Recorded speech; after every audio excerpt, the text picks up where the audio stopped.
Hi, this is Carolina, your anatomy teacher from YOLO Bar, and today we're going to talk about our abs. So before we get started, I just want to differentiate between your core and your abs. Your core is what connects the top half and the bottom half of your body, and it is the center of that middle section. That's why it's called the core.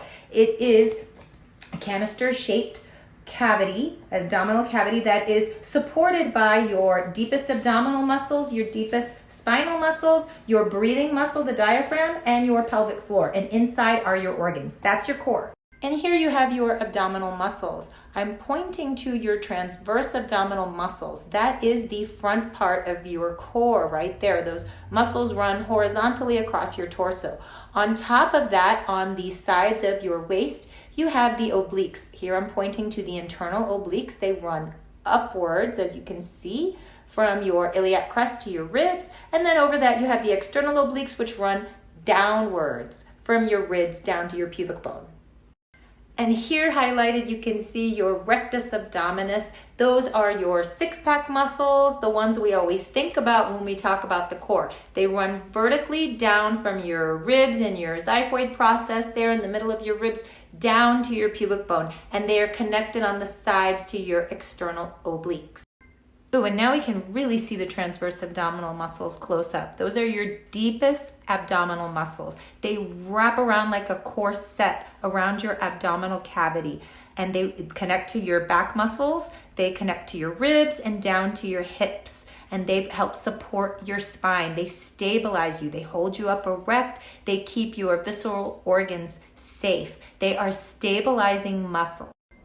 So the plank is your exercise that's primarily targeting your transverse abdominal muscles. You want to have your hands under your shoulders. You want to be a nice straight line. You don't want to have your booty lifted. You're trying to lower your hips just enough to where you feel your abdominal muscles turn on.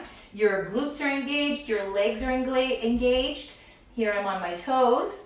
So if you're in a plank, you want to really focus on your feet and on your legs. Really engage those and really put your feet into dorsiflexion. I cannot stress that enough. You don't want to have lazy feet. And you're trying to pull your elbows towards your toes. Plank is great if you have any sort of back injuries because it has very low compressive forces on your spine, so it's super safe to do.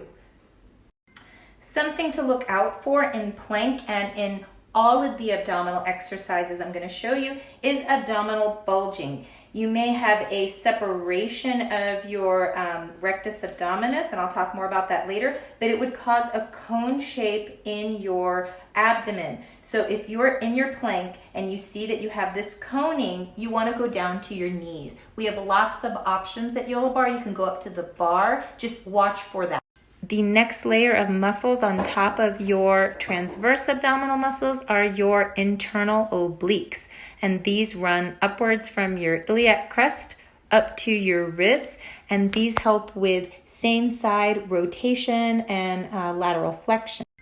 And this is what I mean by same side flexion. You're creating this crunch, this shortening on your side here. This is what your internal obliques are working. Your internal obliques also help you rotate to that side. So in this case, I'm turning to my right, and my right internal obliques are assisting with that rotation. Next up, we have the external obliques. They're on top of your internal obliques, and they run downwards from your ribs to your iliac crest. And my external obliques help with opposite side rotation. So I'm twisting to the right, and my external obliques are the prime movers on my opposite side there. So my left side is helping here.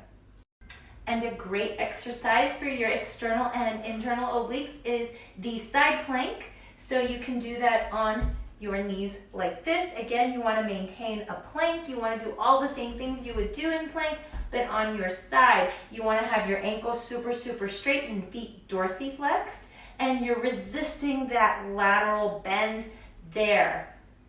Last but not least, we have the rectus abdominis. It runs from your xiphoid process there where the mid ribs are down to your pubic bone. It's this long vertical muscles that are separated. They're bisected in the middle by this connective tissue, this white line called the linea alba, which gets stretched when you are pregnant. And it's also got these tendinous intersections you can see horizontally running through it. And here I have my beautiful model demonstrating what it looks like in the flesh. So here you see the linea alba, and then here you see the rectus abdominis, that's these six-pack muscles, and then there's the tendinous intersections in between the muscles. And then if you have really strong abs and very low body fat, you're gonna have this appearance. And the exercise that primarily works your rectus abdominis is, you guessed it, the curl up, low C, where you lift your shoulders up off the ground. Now, again, you want to check for coning. You want to make sure that this is all nice and flat. And you want to have your head coming upwards, not flexing inwards towards your chest. So sometimes we have a strap and we push our head back, or you can hold your head and push your head back into your hands. Now, something you should know about the low C position is that it does put some stress on your spine. So if you have back injuries, back surgery, please just modify it, and I'll show you a modification for it. You would put your hand underneath your low back and then lift up here. It's going to put less stress on your spine than if you were pushing it into the ground. That would be a lot more stress. Another variation that we do every class is high C, or high crescent curve, where we come just behind our tailbone and we make that crescent, that subtle crescent shape. Now, what's nice about this is it's a lot less pressure on your spine, so it is safe to do every day. Now, it puts a lot less pressure on your spine, but it also puts a lot less pressure inside of your abdominal cavity. So if you are recently postpartum, or you're having that bulging or that separation of the abdominal wall, this is a nice, safe way to do the curl up. So we do this every day because it's totally okay to do it. So sometimes you may wonder, why is this a little bit less work than the low C? Well, the low C is not something you could do every day. The last exercise I want to show you is leg lowers. Sometimes we do this one leg at a time, sometimes we do it both legs at a time, but this is another one that you really want to check for bulging, especially if we're lifting our shoulders and our legs. You don't want to have that cone shape, okay?